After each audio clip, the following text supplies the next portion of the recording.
her i tredje afsnit i en serie af programmer om nyt byggeri i Københavns Havn. Er vi sammen med stadsarkitekt Jan Christiansen sejlet til Sydhavnen. Her planlægges en helt ny maritim bydel. Jørgen Bak fra tegnestuen Arkitema vil fortælle om planen, der er udformet med inspiration fra den hollandske arkitekt Sjoerd Sotos. For at sikre variation i arkitekturen vil hver boligblok blive udformet af forskellige arkitekter. Projektet er målrettet familier med børn og kan blandt andet tilbyde børnehaver og butikker. Lad os høre, hvad stadsarkitekten har at fortælle om det.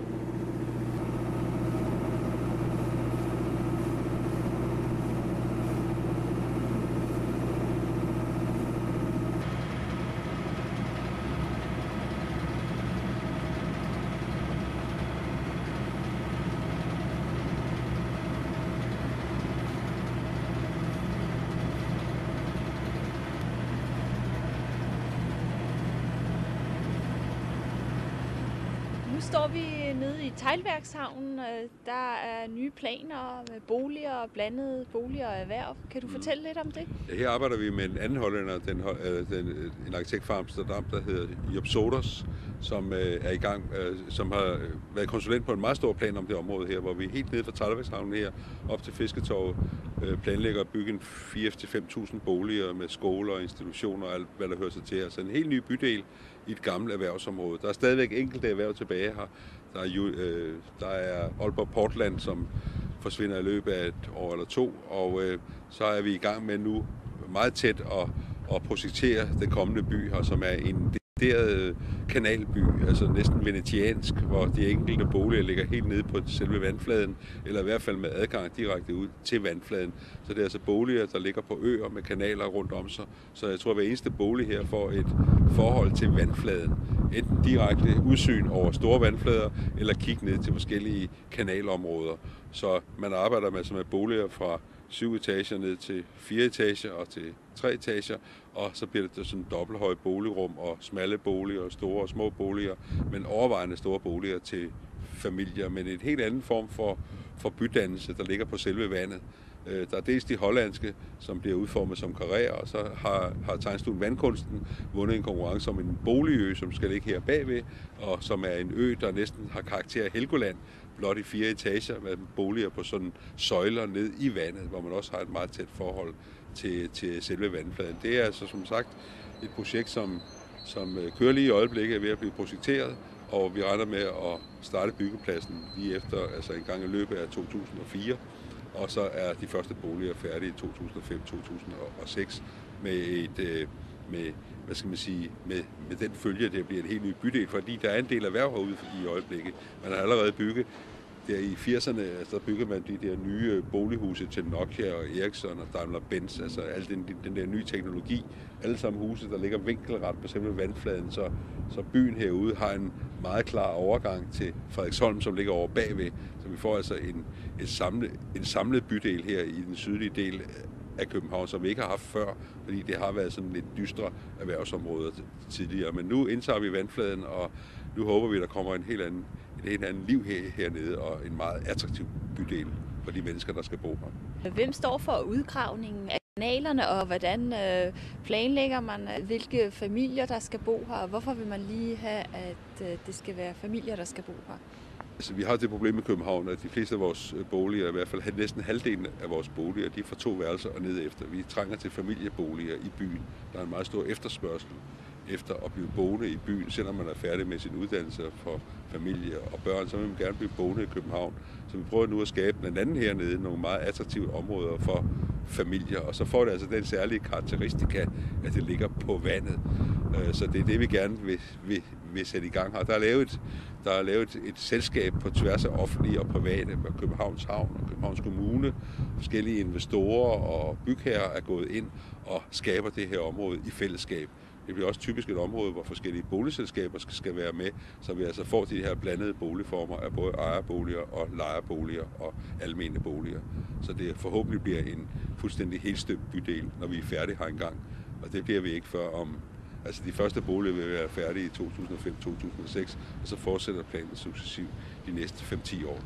Vi graver ud til de første 1000 boliger først, som skal ligge, de første 800 skal ligge herovre bagved, som egentlig udgravninger, og de sidste 200, det betyder boliger på en boligø, som kommer til at ligge lige herovre.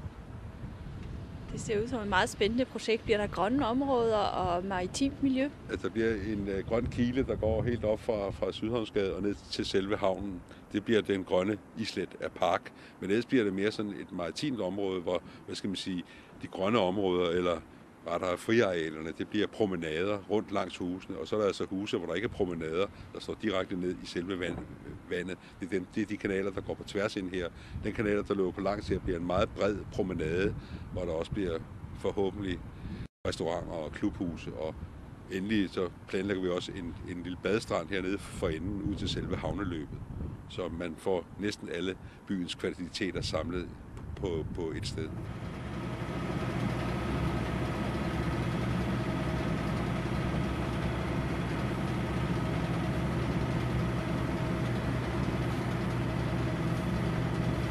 Du har arbejdet med udviklingen af Sluseholmen sammen med Sotos, som er den hollandske arkitekt. Kan du fortælle lidt mere om helhedsplanen?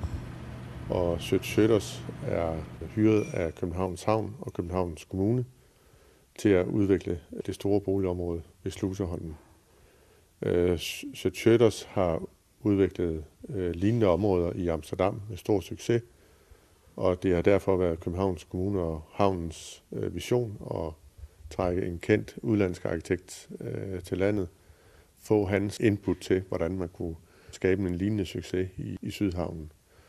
Og vi har varetaget de interessenter, der skal udvikle og købe arealerne, Sjælsø-gruppen, JM Danmark og Nordicom. Og vi har nu sammen med Sotos og Københavns Havn og Københavns Kommune arbejdet med den her plan i et år, og man er nu tæt på at kunne godkende lokalplanen her ved årets udgang. Hvordan kommer man til det her boligområde? Ja, man kommer jo af Sluseholmen enten fra nord eller syd, og så er der på den nordlige kaj en trafikvej, hvor man kan køre til og fra de forskellige øer. Parkeringen varetages på hver enkelt ø i parkeringskælder under boligbebyggelsen, sådan at man får gemt bilerne væk, så der ikke er de mange parkerende biler på terræn. Hvad stort er det her areal? I første omgang er der i første etape 5 øer mod nord, og der er 3 lidt mindre øer mod syd. I første omgang koncentrerer vi os om de 5 nordlige øer, og der er plads til ca. 1000 boligenheder i første omgang. Man har forsøgt at lave en karréby og trækket ind kanalerne. Hvad er fordelene ved det? Ja, det har været Sotos idé, at så mange som overhovedet muligt skulle have glæde af det ved at bo ved vandet.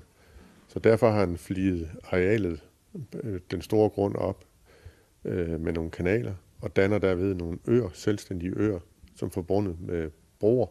Disse karréer har altså så meget tæt kontakt til vandet på alle 4 sider, således at alle beboere i området får glæde af det ved at bo ved vandet.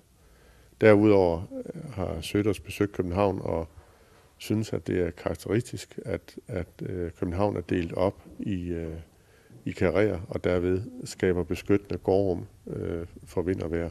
Og det er han altså blevet inspireret af og lavet den samme struktur herude i Sluseholmen.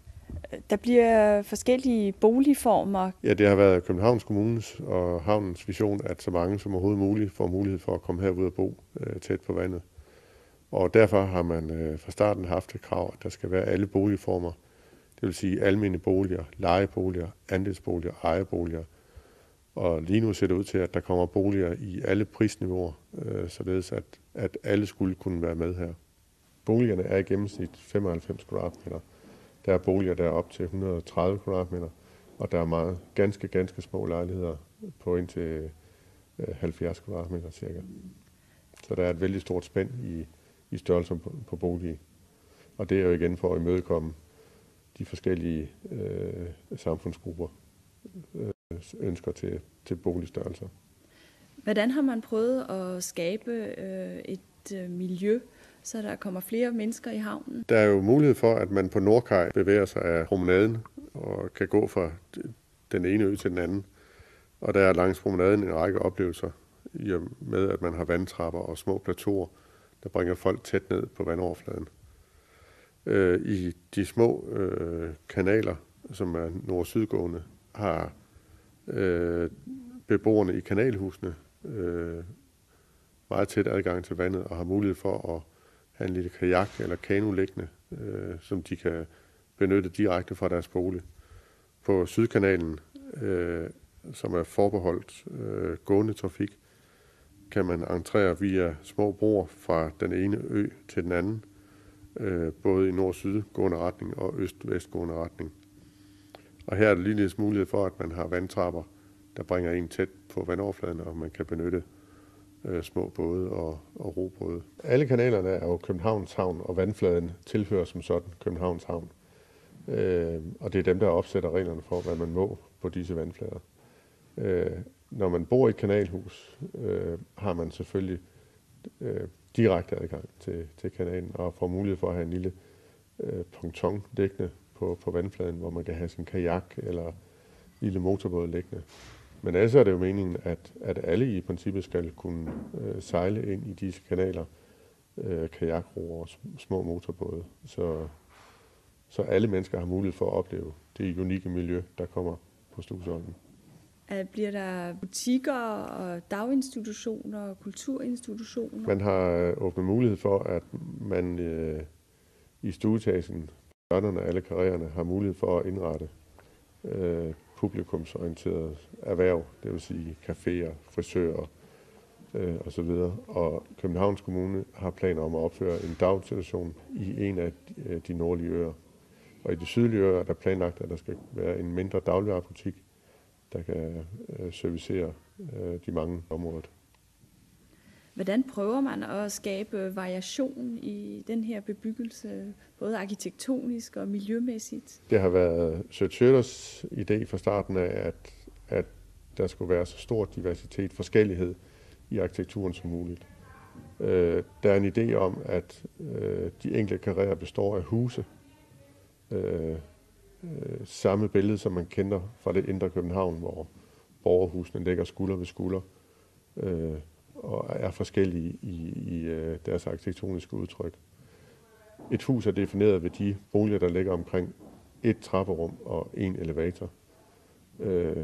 Og det er altså meningen, at menneskerne, der bor i den her by, skal identificere sig med det hus, de bor i, og således at man ikke bor i en stor anonym boligblok, men altså man bor i et genkendeligt og identificerbart byhus, som man relaterer til. Hvis man nu vil stoppe og tage en kop kaffe, er det muligt? Der er altså i lokalplanen indlagt mulighed for, at der bliver indrettet service og publikumsorienteret erhverv i alle hjørnerne. Hvis man besøger det her område og vil tage en promenade gennem området, kan du forklare lidt, hvad man så kommer til at se? Ja, altså man kommer til at se et rigt, varieret bokvarter med stor variation i arkitektur, materialevalg, boformer.